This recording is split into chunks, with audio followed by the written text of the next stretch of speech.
कैसे हैं मेरे प्यारे लड्डू। आई होप के प्लग अच्छे होंगे। आपकी जो स्टडी चलेगी बहुत ही अच्छी चल रही। तो आज के क्लास में बात करेंगे हम हिंदी का मोस्ट इंपोर्टेंट ऑब्जेक्टिव क्वेश्चन की, जो आपके फाइनल बोर्ड एग्जाम के लिए बहुत ज़्यादा इंपॉर्टेंट है और बहुत ज़्यादा खास है। तो आप लोग एक भी क्वेश्चन को नज़रअंदाज ना कीजिएगा और सारे क्वेश्चन को किसी भी हाल में किसी भी परिस्थिति में देखने का प्रयास कीजिएगा, क्योंकि आपके फाइनल बोर्ड परीक्षा में पूछे जाने का जो चांसेस है ना बहुत ज़्यादा है। तो आपको जो है सारे प्रश्न को अच्छे तरीका से देख लेना है और रट जाना है, ठीक है ना। एक भी प्रश्न को छोड़ना नहीं है, ठीक है, क्योंकि आपके पास अब उतना टाइम नहीं है जितना आप लोग सोचते हैं। क्योंकि अब आपके पास जो टाइमिंग अब बच चुकी है ना, मात्र कितना, मात्र जो है 8 से 10 दिन की टाइम बच चुकी है, ठीक है ना। तो आपको जो है इतना में काफी अच्छे तरीका से मेहनत कर लेना है।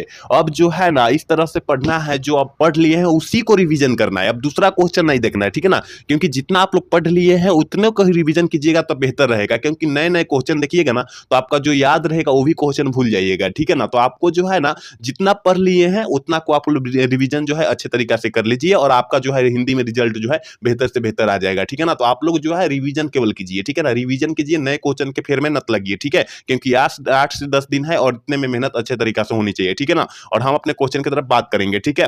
एक बार सारे बच्चे क्लास को लाइक कर लीजिए, ठीक है, क्लास को लाइक करके और चैनल को सब्सक्राइब कर लीजिए। और 1 नंबर क्वेश्चन आपके स्क्रीन पर है, देखिए क्या करे। मलिक मोहम्मद जायसी जी क्या थे?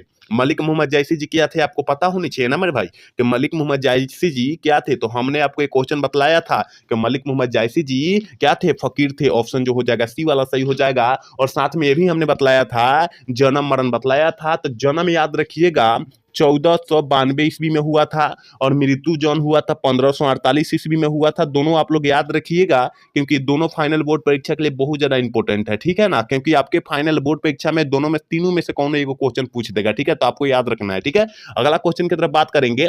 2 नंबर क्वेश्चन देखिए क्या करे। सूरदास की कौन सी रचना है? देखिए सूरदास की कौन सी रचना है, हमने बतलाया था पुत्र वियोग सुभद्रकमणि चौहान की रचना है। करबक जो है मलिक मोहम्मद जायसी जी की रचना है। छप्य जो है नवदास जी की रचना है। और पद जो है ना ये सूरदास जी की रचना है। याद रखिएगा ऑप्शन डी वाला सही हो जाएगा, ठीक है ना। आप लोग सारे क्वेश्चन को अच्छे तरीके से देखिए, क्योंकि पूरी किताब से हम गैस करके आपके बीच सारे प्रश्न को लाए हैं, ठीक है ना। तो आपको याद करना है, ठीक है। अगला क्वेश्चन की तरफ बात करेंगे, यानी 3 नंबर क्वेश्चन आपकी स्क्रीन पर है। कह रहा है कि कृष्ण कृष्ण कहाँ बैठकर भोजन कर रहे थे?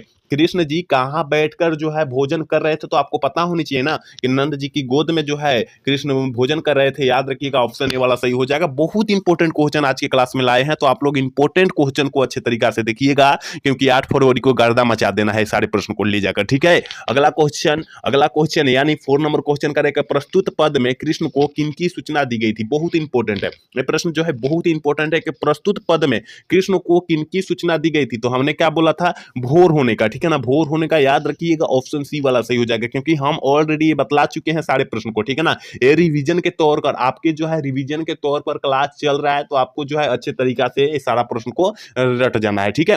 अगला क्वेश्चन देखिए, अगला क्वेश्चन 5 नंबर क्वेश्चन कह रहा है ना, सूरदास की अनुमानित जन्म तिथि क्या है? मतलब अनुमानित मतलब जो होता है आधार कार्ड पर आपका होगा, मतलब रियल डेट जो होगा ना आपका जन्म तिथि नहीं होगा, ठीक है ना। जैसे आधार कार्ड पर होता है बच्चों का, ठीक है ना, काफी बच्चों का जो है आधार कार्ड है, आधार कार्ड पर जो है रियल नाम नहीं होता है, ठीक है ना, रियल उस पर जन्म भी नहीं होता है, ठीक है ना। तो उसी तरह पूछा गया अनुमानित, अनुमानित कितना में लगाया गया था? तो हमने आपको एक क्वेश्चन बतलाया होगा, याद रखिएगा 1480 ईस्वी में अनुमानित लगाया गया था जन्म। याद रखना है ऑप्शन जो हो जाएगा सी वाला हो जाएगा, सी वाला हम लोग टिक कर देंगे, ठीक है। अगला क्वेश्चन 6 नंबर क्वेश्चन का, रामचरितमानस किन की रचना है, किस लेखक की रचना है? इस तरह भी पूछ सकता है कि रामचरितमानस जो है किस लेखक की रचना है, किस कवि की रचना है, इस तरह भी पूछ सकता है। तो आपको घबराना नहीं है, ठीक है ना। अगर रामचरितमानस कहेगा ना तो तुलसीदास आंख मूंद कर मार देना है। क्या मार देना है? तुलसीदास मार देना है, याद रखिएगा, ठीक है। अगला क्वेश्चन की तरफ बात करेंगे, यानी 7 नंबर क्वेश्चन आपके स्क्रीन पर है। करें तुलसीदास को किस चीज की भूख थी? तुलसीदास जी को किस चीज की भूख थी? तो हमने बतलाया होगा आपको कि भक्ति की भूख थी। ऑप्शन जो हो जाएगा बी वाला सही हो जाएगा। याद रखिएगा 7 का ऑप्शन बी हो जाएगा, ठीक है। अगला क्वेश्चन 8 नंबर क्वेश्चन कह रहा है कि आत्माराम दुबे तुलसीदास के कौन थे? आत्माराम दुबे तुलसीदास जी के कौन थे? तो आपको पता नहीं है कि आत्माराम दुबे तुलसीदास जी के याद रखिएगा पिता थे। ऑप्शन सी वाला सही हो जाएगा। आप लोग अच्छे से याद रखिएगा सारे प्रश्न को, ठीक है। अगला क्वेश्चन 9 नंबर क्वेश्चन आपके स्क्रीन पर है। कह रहा है कि रत्नावली के पिता का क्या नाम था? रत्नावली के पिताजी का जो नामवा था वो क्या था? तो हमने बतलाया होगा कि दीनू बंधु दास था, ऑप्शन बी वाला सही हो जाएगा। 10 का ऑप्शन 9 का ऑप्शन बी हो जाएगा, याद रखिएगा, ठीक है। और 10 नंबर क्वेश्चन आपके स्क्रीन पर है, कह रहा है ना कि इनकी कविता को सुनकर कभी नाभा दास जी सिर झुका लेते हैं, और 2024 में प्रश्न पूछा गया है, ठीक है। 2024 में प्रश्न पूछा गया है कि किसकी कविता को सुनकर कवि नाभा दास अपना सिर झुका लेते हैं, तो हमने बतलाया था मेरे भाई, उस सूरदास की कविता को सुनकर अपना सिर झुका लेते हैं। ऑप्शन ए वाला सही हो जाएगा, 10 का ऑप्शन ए टिक कर देंगे, याद रखिएगा, ठीक है। एक बार सारे बच्चे क्लास को लाइक कर लेंगे, ठीक है। जितने भी बच्चे मेरे क्लास को देख रहे हैं ना, वो सारे बच्चे क्लास को लाइक कर लेंगे और साथ में चैनल को सब्सक्राइब भी कर लेना है, क्योंकि हम आपके लिए इतना मेहनत कर रहे हैं और आप हमारे लिए छोटा सा प्रयास नहीं कर रहे हैं, वो प्रयास आपको करना होगा और जरूरी है करना, ठीक है ना। सारे बच्चे कर लीजिए। चलिए क्वेश्चन नंबर 11 की तरफ बढ़ेंगे, और 11 नंबर क्वेश्चन क्या करे करे कि नाभा दास किसके समकालीन थे। बहुत इंपॉर्टेंट क्वेश्चन है, हमने बोला था ना कि आज के क्लास में इंपॉर्टेंट पूरा इंपॉर्टेंट क्वेश्चन लाए हैं, ठीक है ना। तो याद रखिएगा, इन सारे इंपॉर्टेंट क्वेश्चन को अच्छे तरीके से आप लोग देख लीजिए, ठीक है, क्योंकि आप लोग अच्छे तरीके से देख लेते हैं 5 से 10 नंबर जो है ना इससे कंफर्म हो जाएगा, ठीक है ना। कंफर्म हो जाएगा तो आपको जो है याद कर लेना है सारे प्रश्नों को, ठीक है ना, और 5 से 10 नंबर अपने मुट्ठी में कर लेना है, ठीक है। जल्दी से बतला दीजिए कि नाभा दास जो है किसके समकालीन थे, तो हमने बतलाया था ये तुलसीदास के समकालीन थे, ऑप्शन बी वाला सही हो जाएगा। 11 का ऑप्शन बी हम लोग टिक कर देंगे, ठीक है। अगला क्वेश्चन 12 नंबर क्वेश्चन देखिए, बहुत इंपॉर्टेंट है, करे कि छप्य कितनी पंक्तियों का छंद होता है। छप्य जो होता है कितनी पंक्तियों का छंद होता है, तो आपको पता होगा वो 6 का होता है। अगर 6 पे कहेगा 6 मार दीजिएगा, ठीक है ना, याद रखिएगा। ऑप्शन सी वाला सही कर लीजिएगा, 12 का ऑप्शन सी हो जाएगा, याद रखिएगा। अगला क्वेश्चन 13 नंबर क्वेश्चन का, विमल में कौन सा उपसर्ग है। विमल में कौन सा उपसर्ग है, यहाँ हमने बतलाया था जो पहले जुड़ेगा, किसी शब्द के पहले जुड़ कर एक नया शब्द का निर्माण कर देगा, उसे हम लोग उपसर्ग कहेंगे। तो यहाँ बी जुड़ जाएगा, और बी जुड़ कर विमल का उपसर्ग क्या करेगा, उपसर्ग का शब्द का जो है क्या करेगा, निर्माण कर देगा, शब्द का निर्माण कर देगा, याद रखिएगा। ऑप्शन ए वाला सही हो जाएगा, ठीक है। चलिए अगला क्वेश्चन 14 नंबर क्वेश्चन का, राष्ट्र शब्द का विशेषण क्या होगा। राष्ट्र शब्द का विशेषण जौन होता है वो क्या होता है, तो आपको पता नहीं है, राष्ट्रीय होता है। और भारत का पूछेगा, भारतीय होता है, आप लोग दोनों याद रखिएगा, ठीक है ना। अगला क्वेश्चन की तरफ बात करेंगे, 15 नंबर क्वेश्चन का है कि नाभा दास का जन्म जो हुआ था कब हुआ था। हमने बतलाया था नाभा दास जी का जन्म जो है अनुमानित लगाया गया था, और ये तो परीक्षा में पूछ भी सकता है, क्योंकि यहाँ 2 ऑप्शन रहेगा, ठीक है ना। क्योंकि यहाँ पर जो है हमने क्या बतलाया था, एक जो है हम किसका बतलाए थे, तुलसीदास जी, सूरदास जी के, ठीक है ना, सूरदास जी के हमने बतलाए थे, सूरदास, ठीक है ना, सूरदास जी के बतलाए थे। तो सूरदास जी के अनुमानित जन्म तिथि 1478 है, ठीक है ना, हमने बतलाया था, अभी बतलाया था, इसी को क्लास में बतलाया था, 1478 है। लेकिन यहाँ नाभा दास जी की बात पूछा जा रहा है, तो याद रखिएगा ये अनुमानित जो है ना 1571 ईस्वी में हुआ था, याद रखिएगा। ऑप्शन बी वाला सही हो जाएगा, 15 का ऑप्शन ए वाला हम लोग टिक कर देंगे, ठीक है ना, बी वाला टिक कर देंगे। अगला क्वेश्चन की तरफ बात करेंगे, 16 नंबर क्वेश्चन क्या करे कि कवित के प्रथम पद में कौन सा रस है।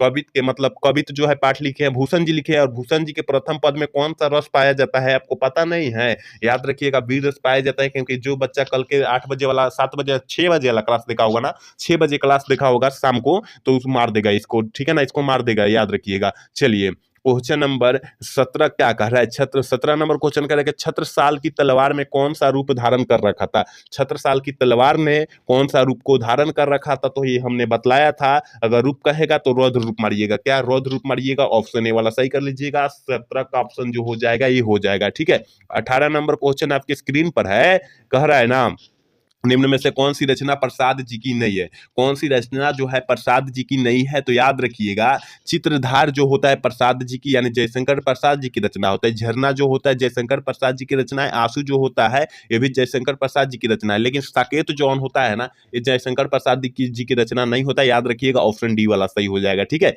अगला क्वेश्चन 19 नंबर क्वेश्चन क्या करेगा, प्रसाद यानी जयशंकर प्रसाद रचित महाकाव्य का नाम क्या है। देखिए जयशंकर प्रसाद जो रचना रचे हैं उसका महाकाव्य का नाम पूछा जा रहा है, उस महाकाव्य का जो है क्या पूछा जा रहा है, नाम पूछा जा रहा है। तो याद रखिएगा अनिस का ऑप्शन जो हो जाएगा बी हो जाएगा, काम्यानी है, याद रखिएगा, क्योंकि सारे छात्र को पता होगा, क्योंकि आपको जो है हम ऑलरेडी कल वाला क्लास में हम लोग करा रखे हैं 1 बजे वाला, ठीक है ना। शाम को 6 बजे वाला में नहीं कराए हैं, 1 बजे वाला में एक प्रश्न कराए हैं, ठीक है। चलिए क्वेश्चन नंबर 20 क्या कराए सुभद्रा कुमारी चौहान किस वर्ग की कवित्री मानी जाती है। बहुत इंपॉर्टेंट क्वेश्चन है ये भी कि सुभद्रा कुमारी चौहान जो है किस वर्ग की कवित्री मानी जाती है। तो 20 का जो ऑप्शन हो जाएगा बी हो जाएगा, राष्ट्रीय भावधारा की कवि मानी जाती है, ऑप्शन बी वाला हम लोग सही कर देंगे, याद रखिएगा। 21 नंबर क्वेश्चन देखिए क्या करेगा, सरोज समृद्धि किनकी रचना है, किस लेखक की रचना है। सरोज समृद्धि जो है ना किस लेखक की रचना है, तो सरोज समृद्धि कहेगा निराला जी की मार दीजिएगा, ठीक है ना, ऑप्शन बी वाला सही कर लीजिएगा। अगला क्वेश्चन 22 नंबर क्वेश्चन के ट का उच्चारण स्थान क्या है। देखिए अगर ट कहेंगे ना, याद रखिएगा ट कहेंगे तो मृदा,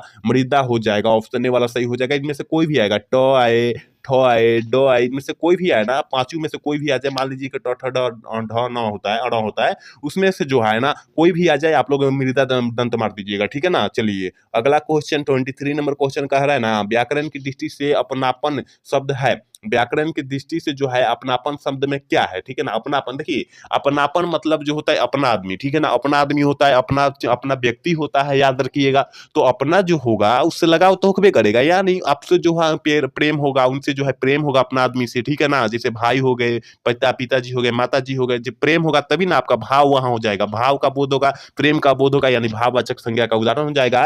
ऑप्शन जो हो जाएगा डी वाला सही हो जाएगा। आप लोग याद रखिएगा, अच्छे तरीका से याद रखिएगा इसको, ठीक है ना। अपनापन आए, दुश्मन आए, मित्रता आए, इसमें जो होता है ना भाववाचक का बोध होता है, याद रखिएगा, ठीक है। अगला क्वेश्चन 24 नंबर क्वेश्चन आपके स्क्रीन पर है, करे के शमशेर बहादुर सिंह को साहित्य अकादमी पुरस्कार कब दिया गया था, कब मिला था या दिया गया था। तो याद रखिएगा 24 का ऑप्शन जो हो जाएगा ये हो जाएगा, क्योंकि 1977 ईस्वी में मिला था, याद रखिएगा, और शमशेर बहादुर सिंह को मिला था, ठीक है। ऑप्शन ए वाला टिक कर लीजिएगा। अगला क्वेश्चन 25 नंबर क्वेश्चन का शोषक का विलोम शब्द है, शोषक का विलोम शब्द क्या होता है, तो बबुआ टाइप क्वेश्चन है, और हमने विलोम शब्द का अर्थ भी बतलाया था कि उल्टा शब्द होता है, ठीक है ना, उल्टा शब्द होता है। तो शोषक का विलोम शब्द क्या होगा, ठीक है ना, याद रखिएगा, पोषक हो जाएगा, ऑप्शन बी वाला सही हो जाएगा। 25 का ऑप्शन बी हम लोग टिक कर देंगे, याद रखिएगा। 26 नंबर क्वेश्चन करेगा, मुक्ति बोध तार सप्तक के डैडेस कभी माने जाते हैं। मुक्ति बोध याद रखिएगा, गजानन माधव मुक्ति बोध की बात किया जा रहा है, और किस सप्तक के जो है कवि माने जाते हैं, तो याद रखिएगा ये पहले सप्तक के कवि माने जाते हैं, ऑप्शन ए वाला सही हो जाएगा, ठीक है।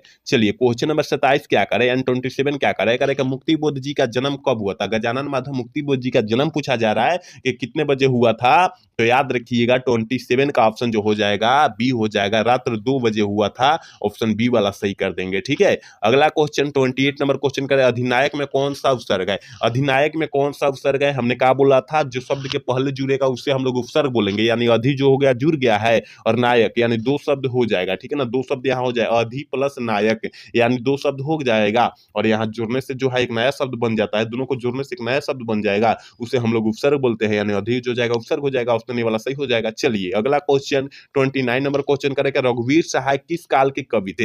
यह रघुवीर सहायक जी किस काल के कवि माने जाते हैं, तो आपको पता नहीं है, आधुनिक काल के कवि माने जाते हैं, ऑप्शन ए वाला सही हो जाएगा, ठीक है। याद रखिएगा, सारे प्रश्नों को अच्छे तरीका से याद रखने की जरूरत है, ठीक है ना, क्योंकि आपके फाइनल बोर्ड परीक्षा में इसी टाइप से इसी कंडीशन के साथ प्रश्न वहां आएंगे, तो आपको अगर याद होगा, आप लोग पढ़े होंगे तो आप लोग वहां मार देंगे, तो आपको पढ़ना अति आवश्यक है, ठीक है ना, कम पढ़िए या बेसी पढ़िए, लेकिन पढ़ना अति आवश्यक है, ठीक है ना, रोज पढ़िए, ठीक है। चलिए अगला क्वेश्चन 30 नंबर क्वेश्चन क्या करे, करे पत्नी बेटिया को क्या करती थी। कल वाला क्लास में आया था, कल 6 बजे वाला क्लास में आया था, याद रखिएगा, शाम को 6 बजे वाला क्लास में आया था, क्योंकि 2 बजे हमारा एक डे दोपहर में 1 बजे क्लास चलता है, और शाम को जो है 6 बजे क्लास चलता है, ठीक है ना। तो दोनों टाइम जुड़ने का प्रयास कीजिएगा, क्योंकि जो है बहुत इंपॉर्टेंट क्वेश्चन कराया जाता है, ठीक है ना, इन टाइम। तो आपको जो है अगर हिंदी में कुछ भी तैयारी नहीं हुआ ना, तो इस टाइम जुड़ने का प्रयास कीजिएगा, अच्छे तरीका से आप लोग तैयारी कर सकते हैं, ठीक है ना। 8 दिन में चाहेंगे ना तो आपका जो है ना 50 में 50 आ जाएगा, अगर अच्छे तरीका से पढ़ लेते हैं तो, ठीक है ना।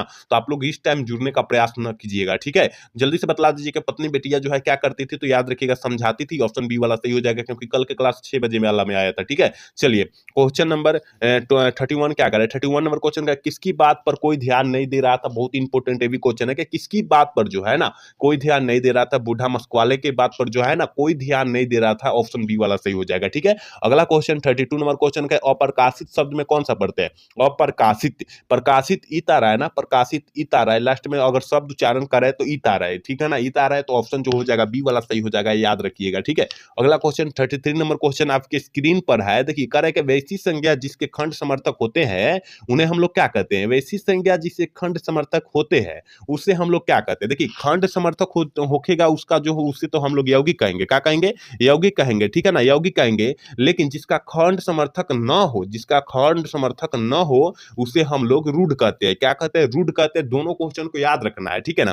कि ऐसी संज्ञा जिसके खंड समर्थक नहीं होते हैं उसे हम लोग रूढ़ कहते हैं, लेकिन जिसका खंड समर्थक होता है उसे यौगिक कहते हैं। तो याद रखिएगा, यहाँ खंड समर्थक अमीन पूछा जा रहा है तो यौगिक हो जाएगा, ऑप्शन बी वाला सही हो जाएगा। 33 का ऑप्शन बी टिक कर देंगे, याद रखिएगा, ठीक है। अगला क्वेश्चन 34 नंबर क्वेश्चन का है, घ का उच्चारण स्थान है। देखिए घ का उच्चारण स्थान, अगर हम लोग घ कह रहे हैं, क कह रहे हैं, देखिए क कह रहे हैं, ख कह रहे हैं और ग कह रहे हैं और घ कह रहे हैं, ठीक है ना, अंग कह रहा है, तो यहाँ जो है हमारा बोध क्या हो रहा है, तो देखिए कंठ का प्रयोग हो रहा है, ठीक है ना। अगर कंठ से आवाज बहुत ज्यादा आ रही है, अगर क कह रहे हैं तो कंठ से, इसका दूसरा शब्द से जो है मेल नहीं खा रहा है, इसका मतलब जो हो जाएगा कंठ हो जाए, वो है तालु हो जाएगा, कंठ हो जाएगा ना, कंठ से आवाज आ रही है, घर का जो है कंठ से आवाज आ रही है, ऑप्शन सी वाला सही हो जाएगा, ठीक है। 34 का ऑप्शन सी हो जाएगा, याद रखिएगा, क्योंकि अगर घ कह रहे हैं, क कह रहे हैं, ग कह रहे हैं तो कंठ का आवाज, यहाँ पर कंठ का जो है प्रयोग बहुत ज्यादा हो रहा है, इसका मतलब जो है कंठ का उपयोग यहाँ हुआ है, या इसलिए जो हो जाएगा कंठ हो जाएगा आंसर, ठीक है। अगला क्वेश्चन 35 नंबर क्वेश्चन का है, एक गिलास पानी लाओ क्या है, वाक्य है, एक गिलास पानी लाओ वाक्य क्या है। इसमें देखिए यहाँ पर जो है प्रश्न, देखिए यहाँ प्रश्न जो है पूछने का बोध नहीं हो रहा है, ठीक है ना। यहाँ जो है किसी को ऑर्डर दिया जा रहा है, ठीक है ना, किसी को, किसी व्यक्ति को ऑर्डर दिया जा रहा है, और वो बच्चा हो तब या सियान हो तब। तो कोई व्यक्ति अगर ऑर्डर देगा तो अपने से बड़े आदमी को तो नहीं देगा, छोटे आदमी को देगा, याद रखिएगा, ठीक है ना। यानी छोटा बच्चा वहां है तो पूछा गया एक गिलास पानी लाओ, ठीक है ना, एक गिलास पानी लाओ, तो याद रखिएगा आज्ञा यहाँ दिया जा रहा है, ऑर्डर दिया जा रहा है किसी को कि एक गिलास पानी लाओ, इसलिए ऑप्शन जो हो जाएगा सी वाला सही हो जाएगा। 35 का ऑप्शन जो हो जाएगा सी हम लोग टिक कर देंगे, ठीक है। अगला क्वेश्चन 36 नंबर क्वेश्चन का, पुस्तक शब्द उसका संज्ञा है, पुस्तक शब्द संज्ञा है, पुस्तक शब्द जो है कौन सी संज्ञा का उदाहरण होता है। तो पुस्तक, देखिए पुस्तक अनेक प्रकार की होती है, ठीक है ना, पुस्तक जो होता है अनेक प्रकार की होती है, जैसे कि हम लोग अभी हिंदी पढ़ रहे हैं, हिंदी की पुस्तक हो गई, फिर हम लोग इसके बाद जो है जस्ट बाद हम लोग बायोलॉजी का क्लास कराते हैं तो बायोलॉजी होगी, मान लीजिए हिस्ट्री होती है, अलग अलग होती है, यानी सब प्रकार की प्रकाशन होती है, याद रखिएगा। तो वहां जो हो जाएगा जातिवाचक संज्ञा का उदाहरण हो जाएगा, ऑप्शन ए वाला सही हो जाएगा, याद रखिएगा। आप लोग थोड़ी सी दिमाग दे देंगे ना तो सारे क्वेश्चन का अच्छे तरीका से आंसर टिक आउट कर देंगे आप लोग, ठीक है ना। तो अच्छे से दिमाग दे देना है, क्योंकि हम अच्छे तरीका से उदाहरण सही समझा रहे हैं ना, कि आपको अच्छे तरीका से समझ में आ जाए और आप लोग कभी ना भूले, ठीक है ना, इसलिए हम इतना अच्छे से समझा रहे हैं। अगला क्वेश्चन 37 नंबर क्वेश्चन का, निम्नलिखित शब्दों में समूहवाचक संज्ञा, निम्नलिखित शब्दों में समूहवाचक संज्ञा जो है ना कौन है। तो देखिए सभा जो होता है समूहवाचक संज्ञा का उदाहरण होता है, ऑप्शन ए वाला सही हो जाएगा, ठीक है ना। 37 का ऑप्शन ए हो जाएगा, याद रखिएगा, ठीक है। चलिए क्वेश्चन नंबर 38 क्या करें, भाववाचक संज्ञा का उदाहरण नहीं है। देखिए इसमें से जो है कौन भाववाचक संज्ञा का उदाहरण नहीं है, हमने बताया था सुंदरता, सुंदरता भाव का बोध होता है ना, यहाँ भाव का बोध हो रहा है, आजकल सुंदरता पर लोग मर रहे हैं, याद रखिएगा। शत्रुता यानी द्वेष होता है, ठीक है ना, द्वेष होता है, घृणा होता है, शत्रुता मतलब दुश्मनी होता है, आप लोग पता है ना। तो दुश्मनी कब होगा, उससे भाव का बोध होगा तबे होगा, ये भी है। अच्छाई, अच्छाई जो होगा भाववाचक संज्ञा का उदाहरण हो जाएगा, याद रखिएगा। लेकिन यहाँ ताजमहल जो होता है व्यक्तिवाचक संज्ञा का उदाहरण हो जाता है, ऑप्शन ए वाला सही हो जाएगा, ठीक है ना, ऑप्शन ए वाला हम लोग सही कर देंगे, क्योंकि ताजमहल जो होता है व्यक्तिवाचक संज्ञा का उदाहरण होता है, आप लोग याद रखिएगा, ठीक है। अगला क्वेश्चन 39 नंबर क्वेश्चन का, कवि शब्द का स्त्रीलिंग रूप क्या है। कवि शब्द का स्त्रीलिंग रूप क्या होता है, तो कवित्री होता है। अब कवित्री में कौन सा कवित्री लिखेंगे, आकार हर्षई पे भी गलत हो जाएगा, ठीक है ना, तो याद रखिएगा ऑप्शन सी वाला टिक करेंगे, 39 का ऑप्शन सी टिक करेंगे, याद रखिएगा कवित्री होता है, ठीक है ना, कवित्री नहीं होता है, कवित्री होता है, आप लोग याद रखिएगा, ठीक है। अगला क्वेश्चन की तरफ बात करेंगे। अगला क्वेश्चन 40 नंबर क्वेश्चन करके, हिंदी भाषा में वचन कितने प्रकार के होते हैं। हिंदी भाषा में जो होता है वचन कितने प्रकार के होते हैं आपको पता नहीं है, एक वचन बहुवचन, ये इसका मतलब दो हो जाएगा, ऑप्शन बी वाला सही कर देंगे, याद रखिएगा, ठीक है। अगला क्वेश्चन की तरफ बात करेंगे। अगला क्वेश्चन 41 नंबर क्वेश्चन कर रहा है ना, निम्नलिखित में से कौन सी रचना नाभा दास की है। कौन सी रचना जो है नाभा दास जी की है, हमने बतलाया था सूर सागर जो है ना सूरदास जी की रचना है, भक्तमाल जो है नाभा दास जी की रचना, जो अब इन क्वेश्चन में फिलहाल पूछा गया आंसर, ठीक है ना। तो याद रखिएगा ऑप्शन बी वाला सही हो जाएगा, नाभा दास जी की जो रचना है भक्तमाला है। गीतावली जो है ना ये तुलसीदास जी की रचना है। आंसू जो है जयशंकर प्रसाद जी की रचना है, आप लोग याद रखिएगा, क्योंकि कोनो भी क्वेश्चन पूछ दे तो आपको छोड़ करना है ना वहां पर, ठीक है। अगला क्वेश्चन की तरफ बात करेंगे। 42 नंबर क्वेश्चन का है, हनुमान बाहु की रचना के कितने छंदों में है। हनुमान बाहु की रचना कितने छंदों में है, जल्दी से जो है 42 का ऑप्शन बतला दीजिए क्या हो जाएगा। तो हनुमान बाहु कहेगा 44 छंदों मारिएगा, देखिए कहां पर दिया ऑप्शन, ऑप्शन ए में दिया है, ऑप्शन ए वाला हम लोग सही कर देंगे, ठीक है। अगला क्वेश्चन की तरफ बात करते हैं।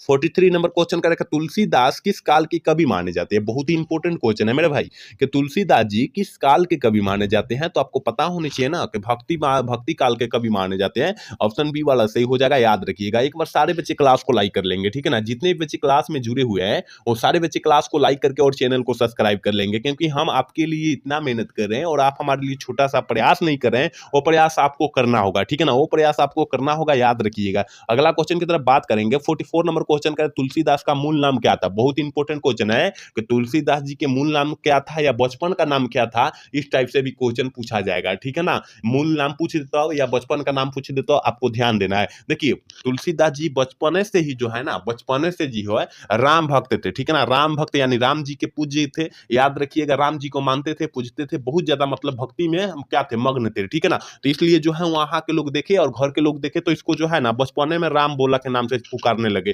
ऑप्शन बी वाला सही कर दीजिएगा, ठीक है ना। 44 का ऑप्शन बी वाला टिक कर लीजिएगा, याद रखिएगा। अगला क्वेश्चन 45 नंबर क्वेश्चन का, रामचरितमानस किसकी रचना है। और देखिए ये प्रश्न जो है इसी क्लास में 3 से 4 नंबर क्वेश्चन में आया था, ठीक है ना। तो याद रखिएगा क्योंकि फर्स्ट में आया था कि रामचरितमानस जो है किस लेखक की रचना है, तो हमने बतलाया था तुलसीदास जी की रचना है। ऑप्शन बी वाला सही हो जाएगा, ठीक है। 46 नंबर क्वेश्चन क्या करा है, इनमें से कौन सी रचना तो तुलसीदास की नहीं है, कौन सी रचना जो है तुलसीदास द्वारा रचा नहीं गया है। तो हमने एक क्वेश्चन को बतलाया था कि राधा स्तुति जो है ना, राधा स्तुति जो है तुलसीदास जी द्वारा नहीं रचा गया है, आप लोग याद रखिएगा, ठीक है। अगला क्वेश्चन की तरफ बात करेंगे।